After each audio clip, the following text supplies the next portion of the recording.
ನಮಸ್ಕಾರ ವೀಕ್ಷಕರೇ, ತಿಲೋ ಚಾನೆಲ್ಗೆ ಸ್ವಾಗತ. ಚೆನ್ನಾಗಿದ್ದೀರಾ? ನಾನು ಚೆನ್ನಾಗಿದ್ದೀನಿ. ಇವತ್ತು ಕಪ್ಪೆ ಚಿಪ್ಪಿನ ಸುಕ್ಕ ಮಾಡೋಣ ಅಂತ ಅನ್ಕೊಂಡಿದ್ದೀನಿ. ಬನ್ನಿ ವೀಕ್ಷಕರೇ, ಇದಕ್ಕೆ ಏನೇನು ವಸ್ತುಗಳು ಬೇಕು ಅಂತ ನೋಡೋಣ. 2 ಈರುಳ್ಳಿ, 3 ಚಮಚ ಖಾರದ ಪುಡಿ, 1 ಚಮಚ ಜೀರಿಗೆ ಪುಡಿ, 1 ಚಮಚ ಕೊತ್ತಂಬರಿ ಕಾಳಿನ ಪುಡಿ, ಒಂದ್ ಸ್ವಲ್ಪ ಅರಿಶಿನ ಪುಡಿ, ಹುಣಸೆ ಹಣ್ಣಿನ ರಸ, ತೆಂಗಿನ ತುರಿ ಮತ್ತೆ ಎಣ್ಣೆ. ಇದಕ್ಕೆ ಉಪ್ಪು ಹಾಕೋ ಅಗತ್ಯ ಇಲ್ಲ, ಯಾಕಂದ್ರೆ ಅದು ಚಿಪ್ಪು ಹೊಡೆದಾಗ ಅದ್ರಲ್ಲಿ ನೀರ್ ಬರ್ತದಲ್ಲ, ಅದು ಉಪ್ಪಾಗಿರತ್ತೆ. ಆ ನೀರು ಹಾಕೋತೀವಲ್ಲ, ಅದಕ್ಕಾಗಿ ಉಪ್ಪಿನ ಅಗತ್ಯ ಇದು ಮಾಡೋದಕ್ಕೆ ಇರೋದಿಲ್ಲ, ಹಾಕೋದಕ್ಕೆ ಇರೋದಿಲ್ಲ. ಮೊದಲಿಗೆ ಕಪ್ಪೆ ಚಿಪ್ಪನ್ನ ಚೆನ್ನಾಗಿ ತೊಳ್ಕೊಳ್ಬೇಕು.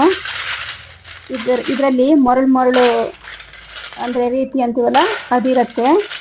ಅದಕ್ಕೆ ಚೆನ್ನಾಗಿ ತೊಳ್ಕೊಂಡು ಬೇರೆ ಪಾತ್ರೆಗೆ ಹಾಕೊಳ್ತಿದ್ದೀನಿ. ನೋಡಿ ವೀಕ್ಷಕರು, ಹೀಗಾಯ್ತು. ನೀರು ಕಪ್ಪಾಗಿದೆಯಲ್ಲ, ನೀರು ಹೀಗಿರತ್ತೆ. ಅದಕ್ಕೆ ತೊಳ್ಕೊಳ್ಬೇಕು ಅನ್ನೋದು. ಈ ತರ ನೀರು ಬರ್ತದೆ ನೋಡ್ರಿ. ಈಗ ಚಿಪ್ಪು ತೊಳ್ಕೊಂಡಿದ್ದಾಯ್ತು. ಈಗ ಒಂದು ತುರಿಮಣೆ ತಗೊಂಡು ಈ ಚಿಪ್ಪುಗಳನ್ನ ಒಡ್ಕೊಳ್ತಿದ್ದೀನಿ.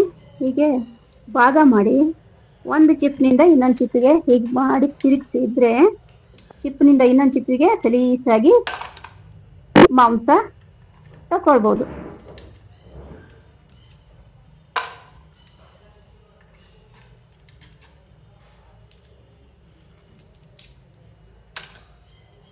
ಈ ಚಿಪ್ಪನ್ನ ಒಡ್ಕೊಂಡಿದ್ದಾಯ್ತು ನೋಡಿ. ಎಷ್ಟೆಲ್ಲ ನೀರು ಚಿಪ್ಪು ಇದ್ದಾಗ ಎಷ್ಟು ನೀರು ಬಂದಿದೆ ನೋಡಿ. ಅದೇ ನೀರಲ್ಲಿ ಚಿಪ್ಪು ತೊಳ್ಕೊಳ್ಬೇಕು. ಚಿಪ್ಪಿನ ಒಳಗಡೆಗೂ ಚಿಕ್ಕ ಚಿಕ್ಕ ಮರಳಿನ ಕಣ ಇರ್ತಾವಲ್ಲ, ಅದಕ್ಕೆ. ಈಗ ಚಿಪ್ಪನ್ನು ತೊಳ್ಕೊಂಡಿದ್ದಾಯ್ತು. ಈಗ ಈರುಳ್ಳಿ ಕಟ್ ಮಾಡ್ಕೊಳ್ತಿದ್ದೀವಿ.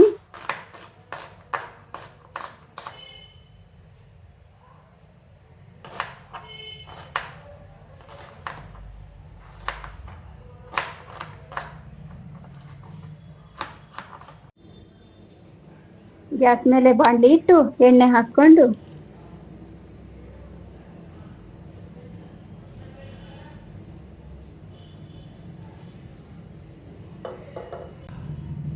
ಈರುಳ್ಳಿ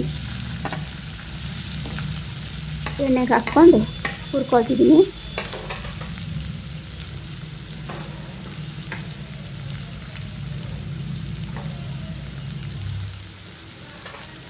ಈರುಳ್ಳಿ ಚೆನ್ನಾಗಿ ಎಣ್ಣೆಲಿ ಬೆಂದಿದೆ. ಇದಕ್ಕೆ ಒಂದು ಸ್ವಲ್ಪ ಅರಿಶಿನ ಹಿಟ್ಟು ಹಾಕಿ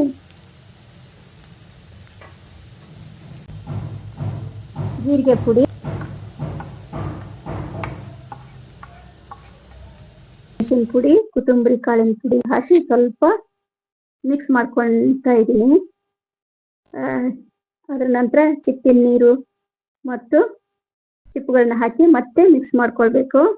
ಆಮೇಲೆ ಹುಣಸೆ ಹಣ್ಣಿನ ನೀರು ಹಾಕೊಂಡು ತೆಂಗಿನ ತುರಿ ಹಾಕೊಂಡು ಮಿಕ್ಸ್ ಮಾಡ್ಕೊಂಡ್ರೆ ಮುಗೀತು. ಒಂದು 15 ನಿಮಿಷ ಬಿಟ್ಟು ನೀರೆಲ್ಲ ಇಂತು ನೋಡಿ. ಕಪ್ಪೆ ಚಿಪ್ಪಿನ ಸುಕ್ಕ ರೆಡಿ. ಉದ್ದಿನ ದೋಸೆ, ನೀರ್ ದೋಸೆ ಮತ್ತೆ ಇಡ್ಲಿ ಜೊತೆಗೆ ತುಂಬಾ ಚೆನ್ನಾಗಿರ್ತದೆ. ವಿಡಿಯೋ ಇಷ್ಟ ಆಯ್ತು ಅನ್ಕೊಳ್ತೀನಿ. ಲೈಕ್ ಮಾಡಿ, ಶೇರ್ ಮಾಡಿ, ಸಬ್ಸ್ಕ್ರೈಬ್ ಮಾಡಿ. ಅಲ್ಲಿಯವರೆಗೂ ಟಾಟಾ, ಬಾಯ್ ಬಾಯ್.